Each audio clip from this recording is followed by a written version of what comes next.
পরিবারের বড় ছেলেটির দিকে কখনো চেয়ে দেখেছেন? তার মুখের দিকে ভালোভাবে তাকিয়ে দেখলে বুঝবেন শুধুই ত্যাগ, জমানো কষ্ট।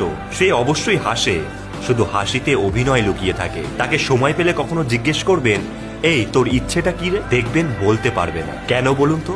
ওটা চাপা পড়ে গেছে পরিবারের দায়িত্বের ওজনে। বাবার পরেই তাদের কাঁধটা হঠাৎ করেই দায়িত্ব নেওয়া শুরু করে ফেলে। কখন যে দায়িত্বের বাঁধনে বেঁধে গেছে তারা বুঝতেও পারে না, আর না বলতে তারা কখনো শেখেনি। ভাইটার কি হবে, বোনটার কি হবে, পরিবারটার কি হবে, শুধু এই প্রশ্নগুলোই শিখেছে। আর উত্তর না, উত্তরটা পাওয়া যায়নি। শুধু অর্ডার এসেছে, যেভাবেই হোক তোকেই সামলাতে হবে। অতএব রাতের বেলা বইতে থাকা চোখের জল মুছে সমস্ত ইচ্ছে, ভালো লাগার নথিপত্রগুলোকে বেঁধে ওই পরিবার নামক ডাস্টবিনে ফেলে দিয়ে আসা হয়। আর পরের দিন থেকে শুরু হয় পরিবার সামলানোর যুদ্ধ। তারপর কোনো একদিন মা আর পারছে না বলে বিয়ে করে নেওয়া হয়, আর বাপের ইচ্ছেতে তো জীবনটাই ত্যাগ দেওয়া হলো। তারপর কোনো একদিন বউ হঠাৎই প্রশ্ন করে বসে, সারাটা জীবন তুমি কি করলে একটু বলো তো? অর্থাৎ সামনে আবারও প্রশ্ন, এর উত্তর কোথায়?